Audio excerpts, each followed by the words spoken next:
Joining us now on the show from iHeartRadio and also Basketball Insiders to talk about the NBA and your Sacramento Kings. Pleasure to welcome in Jabari Davis. Jabari, how are you this afternoon, man? Hey, I'm doing well. I appreciate you having me. Right before we brought you on, there was some breaking NBA news from Adrian Wojnarowski, which is one of the places where breaking NBA news often comes. And he said free agent James Harden has agreed on a 2-year, $68 million deal, including a player option to return to the 76ers.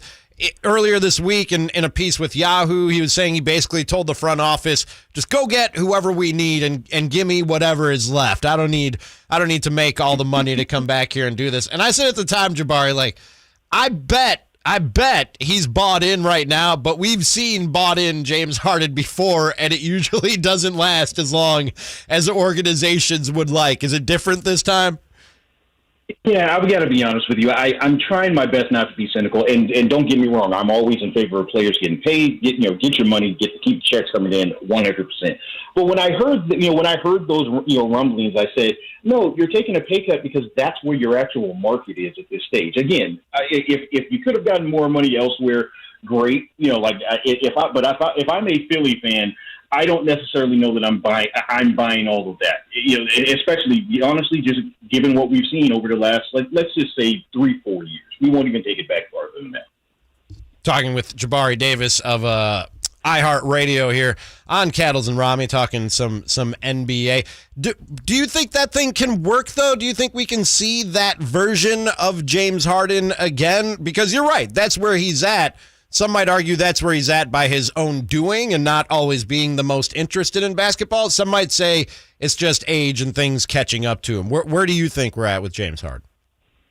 I honestly think it's a combination of both. Last year, I can't get into his mind. I can't, say, he was hurt or whatever the case may be. But when I watched that postseason, I said, well, either he has lost it or he has lost his interest. Now, if you were to tell me, and I'm not saying you generally, if you were to tell me, well, he wasn't 100%, healthy. Okay, I get that. And if that's the case and he's fully bought in, if you can see some sort of approximation of what he once was, it doesn't have to be the, total usage, the ball's in his hands at all times, everything goes through him, because obviously on a team with Joel Embiid, that's not going to be the case.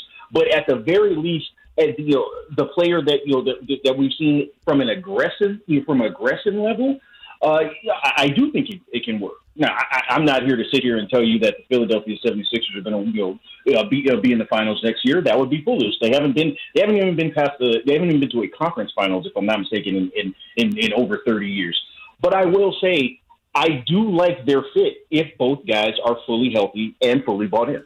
I do want to get your thoughts on the Kings, what they've done this offseason, and your impressions of Keegan Murray after the All-Star break. But since we're on the national chatter and guys who are going to try and re-find their old form, what do you make of what's going on in Los Angeles right now with the whole Russell Westbrook situation? Some reports say he wants out, and they don't think that thing can work out there. Others, yesterday I read a report that LeBron, AD, and Russell Westbrook got on a phone call and all expressed how committed they are to making this thing work this upcoming season. Can it happen in Los Angeles with Russell Westbrook and that cast of characters?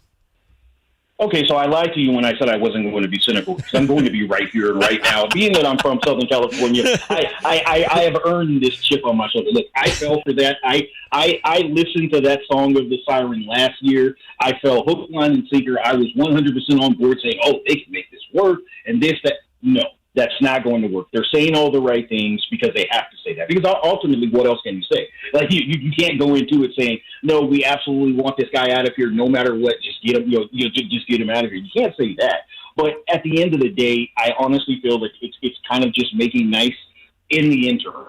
Honestly, if Russell Westbrook finishes the year in a Lakers uniform, I would be stunned, even though he's obviously an unrestricted free agent at the end of the year. And, there could be some benefit to not packaging different assets with him. But I just don't see that taking place in year 20 for LeBron, in, the third year with, Anthony Davis on the roster. I just don't see them honestly taking another gap, whatever they want to call it, whether it's a gap year or, let's just see if we can make, make this work here. I don't see that taking place. I honestly think they're saying the right things, but he's going to be elsewhere. few more minutes with Jabari Davis of iHeartRadio here on Cattles and Ramie, Sactown Sports 1140. How much can you take away from Keegan Murray and the Summer League MVP performance that we saw last week out in Las Vegas? Well, the one thing I always say is obviously, and this isn't earth-shattering, analysis, but obviously you don't get too high on Summer League, but you also don't get too low. So if someone comes out and they just can't get a rhythm or whatever the case may be, or they're just it's the bigger stage all of a sudden and they don't play well, I'm always that person that says, hey, pump the brakes. Much like if someone comes out and scores 40 a night, I'm usually, hey, let's go to the middle. What I saw more than anything is I saw an NBA player. I saw a guy that, quite frankly, in my estimation, was not a mistake to be picked at the spot where he was picked. Even though that was that was a lot of what the response was. I saw a player. You got he's interchangeable. You can probably play him at the 3 or the 4 at this level. I think he's absolutely going to be a player, but. Of course, it's not necessarily. It's not going to look as easy as it did in summer league. Once you get into into the real NBA. But yeah, I think Kings fans should be happy with who they got in Keegan Murray. And I think Kings fans are pretty happy with Keegan Murray and pretty happy with what they've seen throughout the offseason with the addition of Murray and Malik Monk and Kevin Huerter. I got to admit, Jabari, I said. Couple weeks ago, I was like, this is a playoff team. And then we went through the exercise of like, okay, are they better than this team in the West? Are they better than this team in the West? Are they better than this team in the West? And then I had them like in the play-in range. And I had them in like the 8-9 range and in the play-in rather than the playoff. Mark Spears yesterday on ESPN.com had the Kings in the playoffs. How much better and how close to being a legitimate playoff team do you think the Sacramento Kings are with the moves made this offseason?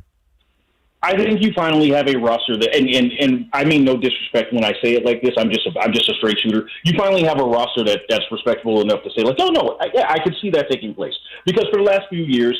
It's not even necessarily that there wasn't talent on the roster. It was just that it was kind of like the island of misfit toys where nothing seemed to fit. I couldn't, from the outside looking in, I couldn't tell which direction they were going. And honestly, from the outside looking in, it looked like they were kind of searching for that too. But now, look, I'm a believer in Mike Brown. I'm a believer in heading that direction. So along with the roster moves, I'll take that ride with you. I can't necessarily throw them in that 8 seed just yet, but absolutely, if they stay healthy, they should be in a play-in type scenario this year, in my estimation. The one thing that they didn't really address this offseason, personnel-wise, was a team that, not just last season, but for a long time now, Jabari, has been lacking in defense and near the bottom of the league defensively. How much do you think, not just Mike Brown, any coach can change that in terms of just motivating guys to put in an effort on that side of the floor? I do think that's where a coach. I mean, the coach's influence, across the board, but in particular, especially if you're dealing with a younger roster, which of course Sacramento has had in the past. It's more balanced. It's a little bit more balanced now, but especially when you're dealing with a younger roster, it's really upon the coach and the coaching staff in general, to get that from them. Like I said, I feel like you're headed in the right direction. But then again, this is coming from someone that thought that you were heading in the right direction when you had Luke there, and I don't mean to to open that wound because I know that a lot of people didn't necessarily love them there, but Luke did actually get them to play defense one of those years. So look, I think the Kings are finally going to break that streak. At least I'm hoping for it. And I'm not a Kings fan. This is totally unbiased. But for the sake of Kings fans, I think this is going to be the year. You want something good. You want something good for the Sacramento faithful, Jabari. That's very nice of you, sir. Very nice of you. That is Jabari Davis of iHeartRadio. You can find him on Twitter at Jabari Davis NBA, and my guest for the last few minutes here. Really appreciate the time and the insight, Jabari. Thanks a lot, man. Absolutely, my pleasure. Thank you for having me. And he joins me here on Cattles and Ramie on Sactown Sports 1140.